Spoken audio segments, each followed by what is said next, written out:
Have a nice day and good day, everyone. I am Rivimi A. Bonastro from BSed English 3A, and I will be the reporter for today. Before we'll start to our formal discussion, let's play a game first. So let's play a game titled Fill in Me. I know you are all familiar with this game, and the mechanics is that you only need to supply the missing letters in the blank provided. So here are the pictures, and you can now start put your answers. I guess you are all done. So the correct answer is, yeah, you're all correct. Materials and resources. So here again, the pictures or the examples. Biography, autobiography, folktale, myth, legend, fable, parable, and novel. What do you think are these? Okay, guess you're all done. So the correct answer is prose. Good job, everyone.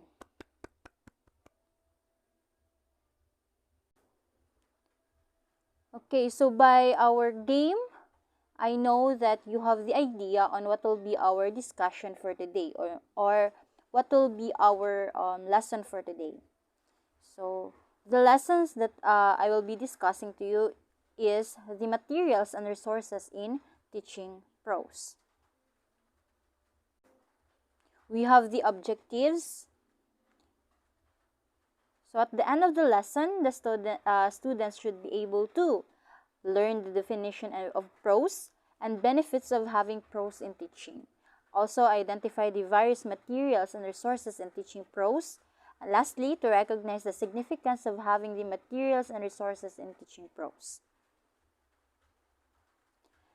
So before we will going to discuss what are those materials and resources in teaching prose, I will be asking you a question of what you have idea or in your previous discussion on what is prose. So prose refers to an ordinary form of spoken or written language without metrical structure as distinguished from poetry or verse. So also, it comes from the Latin word prosa or ratio. It means straightforward, and it will follow strict grammatical structure rather than a meter or a verse pattern. So here are the benefits of prose, especially in teaching.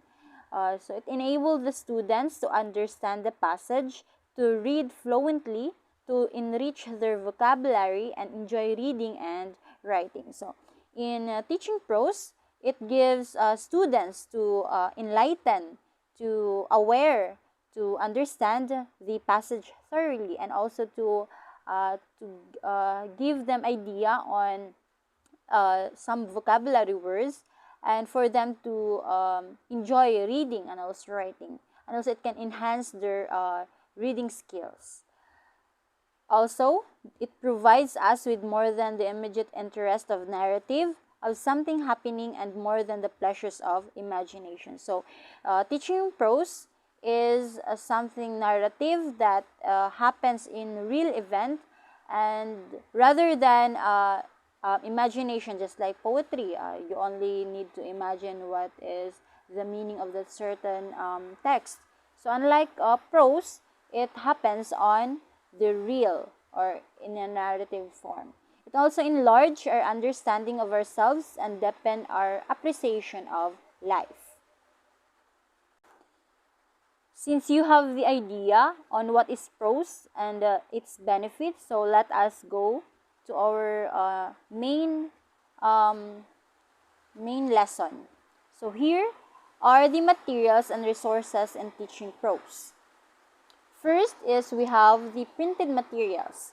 It's extremely portable, cost-effective, readily available, and comfortable to use. So it is very rampant, or it is very useful during COVID-19 pandemic? Is it because we haven't the students haven't experienced face-to-face classes, so they are have it in printed materials? So the educators, the instructors, um, the teachers are using those printed materials in order for them to deliver the lesson properly.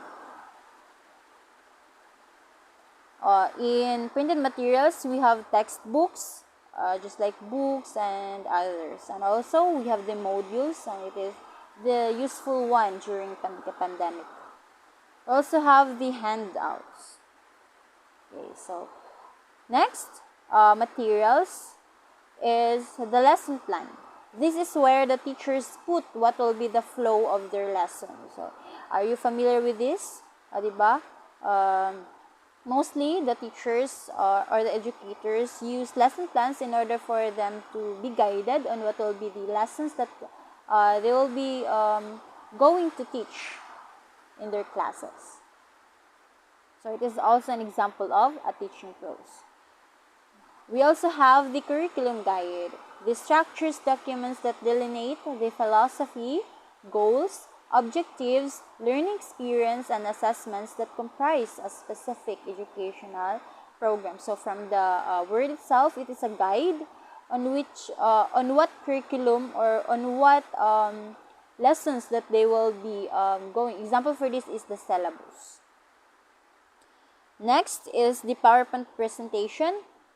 It helps the teachers and students to visualize the text, image, and etc. about prose for them to understand better. So, I myself, I would rather use the PowerPoint presentations to deliver lessons to the teacher, to the students, especially nowadays as they are engaged with the digitized era, or as they are engaged with technology. It is because it is a more easier one than traditional one. Next is the videos. It will catch their attention since they concentrate watching and understanding the story. So also, videos is very helpful in order for the students to easily engage or easily attract attentions to the students, for them to listen carefully to the lessons, and also for them to be enlightened rather than all text. So it is very important that also teachers will use videos in their teaching strategies. Next is the graphic organizers. It is a type of visual presentations of information, and this will guide students to physically see a relationship between ideas of prose. So it is very useful also, the graphic organizer, in order for the presentations to be organized, in order for the presentations to see the relationship. It's either the their similarities, on what are the differences, and other informations. And we also have the teaching aid, helpful resources that can be used by the teachers to enhance students' learning experience. So from the word itself, it is a teaching aid. It about to aid something to help students, for them to easily recognize what is those information that a teacher was given or is given.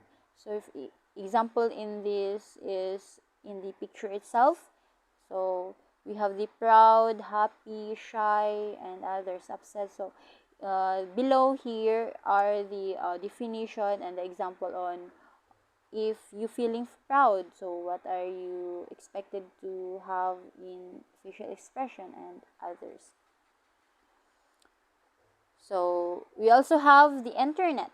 Students can now read, watches, and download various prose pieces in the internet anytime they want, as long as there is connection or data. So as a 21st learners, it is important to engage also in internet, as it is a very useful one and an easy accessible one, and for the students to easily watch, download, read some prose pieces for them to easily read anytime, as long as they have the connection or the data connection.